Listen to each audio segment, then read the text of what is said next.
Donald Trump dit envisager de bombarder l'Iran avec beaucoup plus d'intensité tout en affirmant parler aux Iraniens. Déclaration au dîner des correspondants à Washington, il a fini par avoir lieu. 3 mois après un incident, une tentative d'assassinat, le dîner d'alors s'était terminé dans le chaos. Cette fois-ci, rien de tout cela, nous dit Sonia Dredi. Bonjour Sonia, vous êtes correspondante de France 24 à Washington et vous rentrez de ces agapes. On est au beau milieu de la nuit là où vous êtes. Un mot déjà de l'atmosphère dans laquelle s'est déroulé ce dîner. Aucune comparaison avec le chaos d'il y a 3 mois. Oui, c'est vrai qu'il y avait une certaine anxiété chez certains journalistes qui, on était beaucoup à donc de nouveau se présenter à ce dîner après l'événement qu'il y avait eu il y a quelques mois.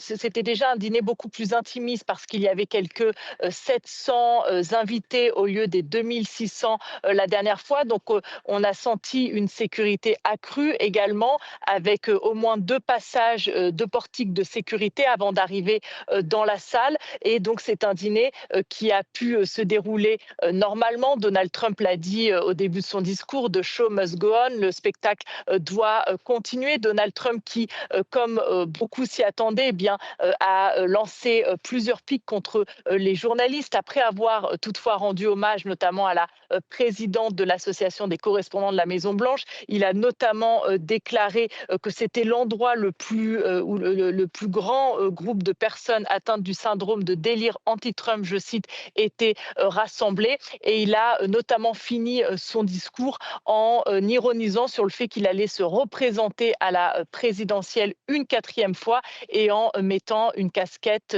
où il y était inscrit Trump 2028. En disant qu'il ne faisait que plaisanter, Sonia Dredi. Sur le fond, justement, hormis ces blagues, entre guillemets, de Trump, qu'est-ce qu'il fallait retenir de ce moment, de son discours?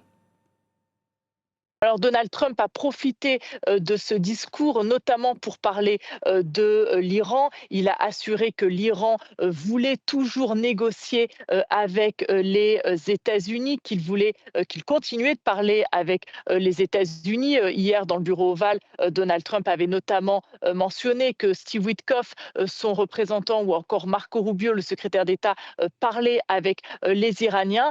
Mais en même temps, il a répété, ils ne peuvent pas être dotés de l'arme nucléaire. Il a prévenu encore cette semaine qu'il pourrait les frapper encore plus fort. Donald Trump, qui, selon notamment le journal The Atlantic, est de plus en plus dans un esprit de revanche, de vengeance après la mort des 4 soldats américains tués le week-end dernier. Un Donald Trump qui, on le sent, et j'en parlais avec certains observateurs qui étaient à ce dîner, ne sait, c'est de moins en moins quoi faire dans cette, pour mettre fin à cette crise et a de plus en plus de mal à trouver une porte de sortie sur le dossier iranien. Merci beaucoup, Sonia Dredi, correspondante de France 24 à Washington. Merci.